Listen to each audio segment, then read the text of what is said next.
Hava, and today we are way out in Queens exploring Flushing Meadows-Corona Park. This is not your average park. Flushing Meadows-Corona Park has the Queens Zoo, the Queens Museum, the Queens Botanical Garden, the Science Hall, and a bunch of other things, including the sites of the 1939 and 1964 World's Fairs. And just this is a huge complex that has a lot of things to offer. So we're not gonna have time to explore literally everything today, but let's check out some of the highlights.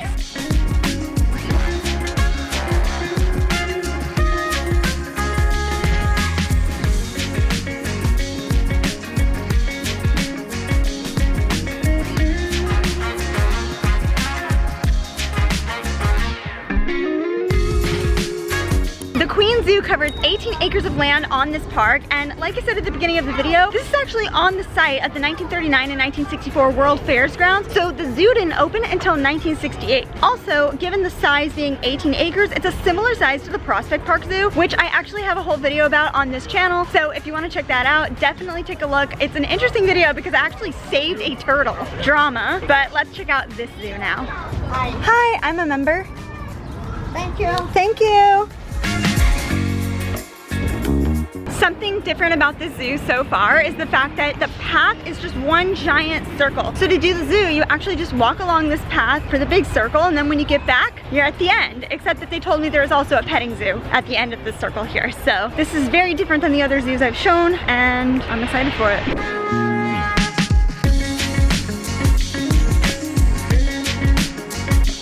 A blue beak.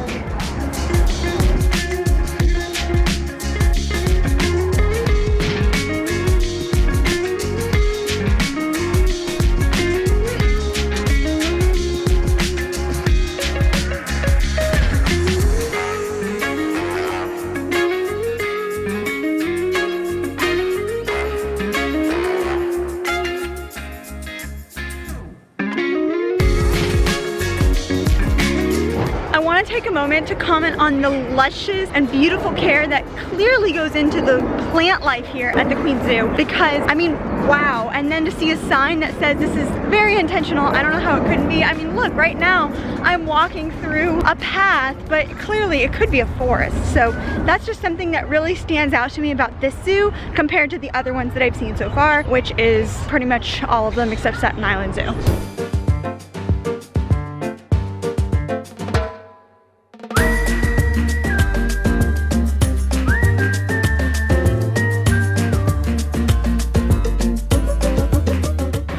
Liked animals in general, but I've come to especially love birds. Being at the different zoos here in New York, especially the Bronx Zoo and now here, just the aviaries are just really nice here at these zoos. So, and I love the sound of birds chirping. It's just a nostalgic sound to me from my childhood, and it's just so peaceful and makes me feel one with nature. Just listen.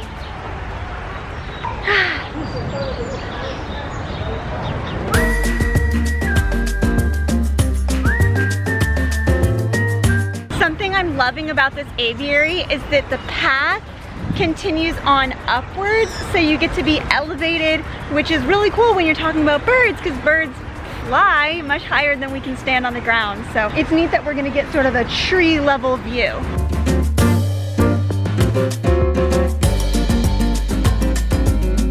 This is an aviary after all, so there are nests.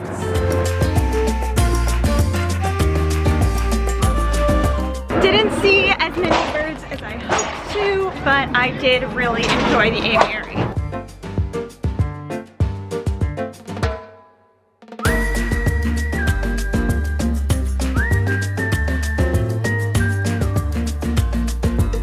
This is the California sea lion exhibit, and it just reminded me of a video I have where there are California sea lions in the wild in California. I'm pretty sure there's a clip. If you want to click and watch this video, it'll be in the description below. It's a very old video. It's just a personal vlog from a trip I took with my family. But if you want to see like back how I used to create videos, you will see how the quality has greatly increased. Although that video was taken with the exact same camera I'm using right now. Every zoo is going to have its cafe, its gift shop, although I will say this is pretty modest, but they have plenty of seating.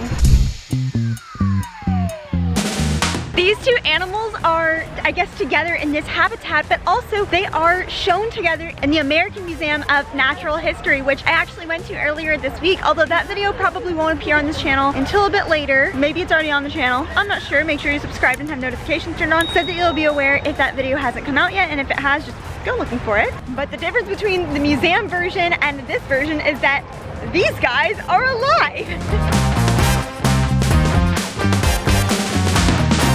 I really like that this habitat is nice and large because, to be completely honest with you, habitats is not something that I was really cued in to look for before when I visited zoos, but I have a student in my tutoring business who is really passionate about animals and started talking to me about it, and I think this would be considered a pretty good habitat. Student, you know who you are if you're watching. Tell me if you think this is expansive enough for these bison. There are a fair amount of the bison, but they seem like pretty chill creatures. Not that I know much about them.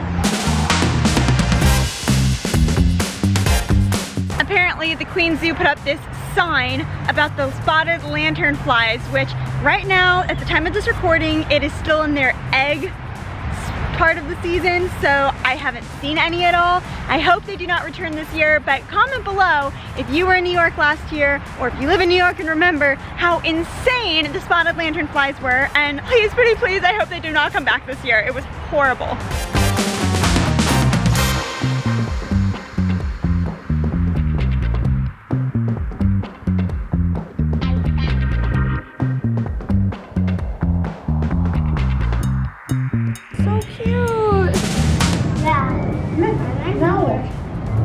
Not really the bird we're looking for, but that's adorable. Now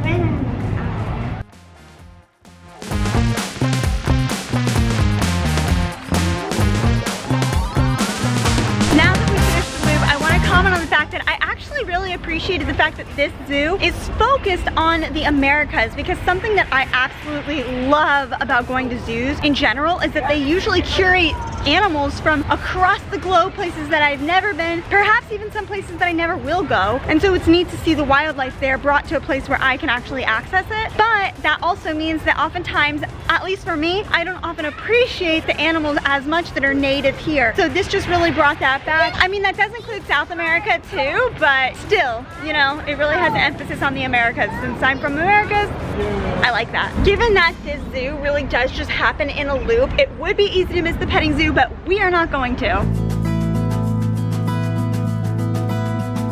Hi. Okay. Thank you. I love sheep. I have a special place in my heart for sheep because growing up I visited my grandparents' farm quite a bit. They had an animal farm, and on it included over 300 sheep. So that was one of the main animals that they had on their farm. Hello. Hi. No food. Rejected. Aww, so sweet. Hey, pretty sheep.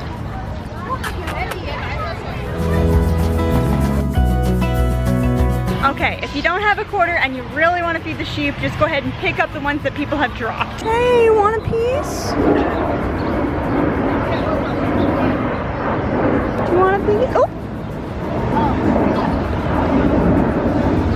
Here you go.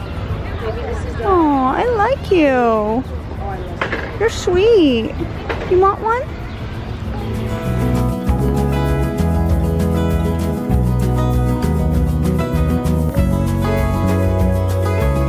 Hey, you. Yes, you're so cute. Okay. Hi. Hi. Whoa, that was uncool. I saw that. I don't want to reward that kind of behavior, but I don't think anything I do is going to change that. I know you're gentle, you're sweet. Yes, you are. Hello. You want to take a picture of me? Take over there.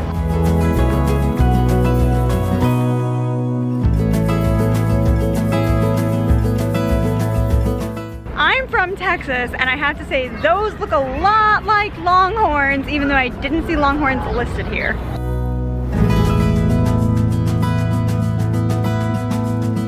I have now now been to every single zoo in New York City except for the Staten Island Zoo, and this one feels pretty small to me. I mean, it's physically larger, I think, than the Central Park Zoo, but even though it's actually a little bit bigger land-wise than the Prospect Park Zoo, I actually felt like there wasn't quite as much to do here. But it is a nice zoo, it's small.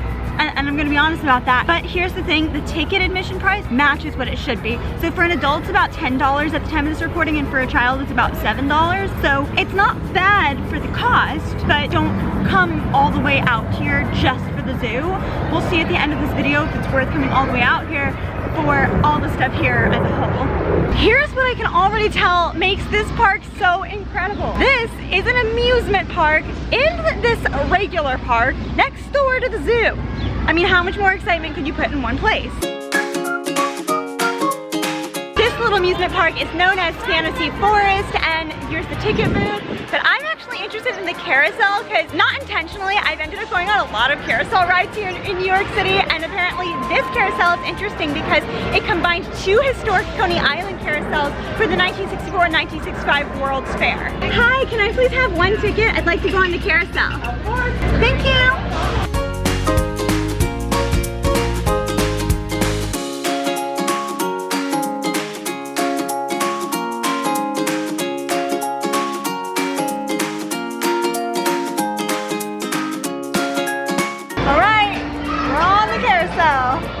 My stallion.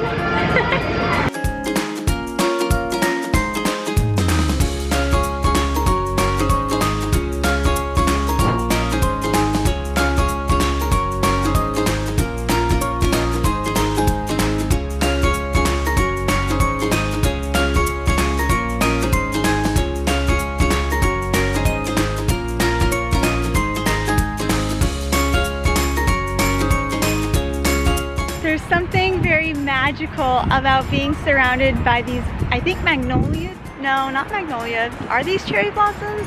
I'm not sure what kind of trees these are, but they're beautiful, and I don't know if you can see the little petals flying and floating around. This is a park after all.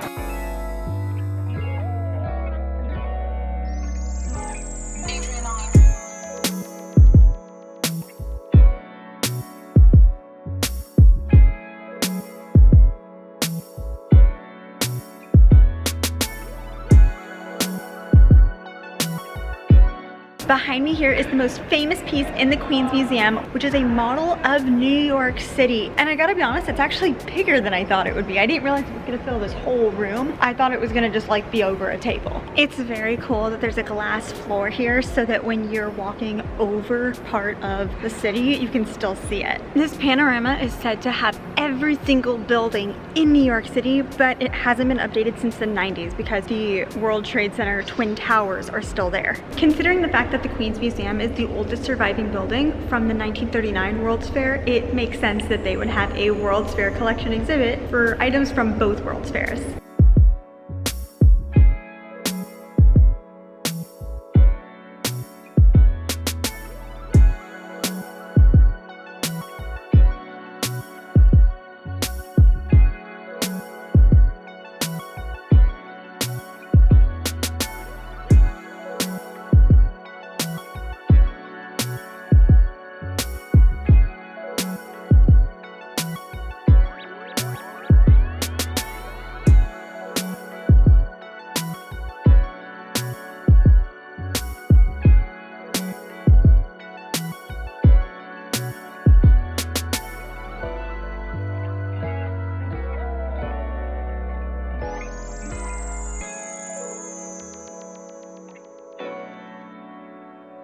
It's gonna be hard for me to give a real good judgment call on the Queens Museum considering how much of it was closed because they are opening a bunch of new exhibits on Sunday, which is 2 days from now. So my timing just happens to not be ideal as far as seeing the whole museum. I did like what I saw, and the other thing is, no matter how much more there is to this museum, it's free. So you can make a timed reservation online. Based on what I saw today, I'm not sure it's necessary, but you can make a reservation if you want. It's been free since after the pandemic.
great time to mention some of the other famous sites around this park, such as the New York State Pavilion and the New York State Pavilion Observation Towers. And this park has other places that I haven't explored, like the tennis center. There's so much to do here.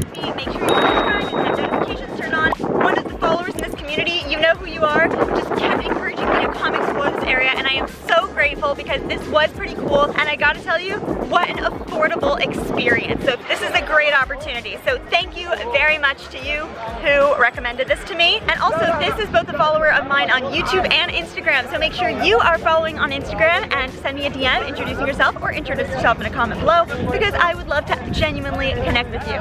Thank you so much for watching, and I can't wait to see you on the streets of New York, or at least in the next video. Bye!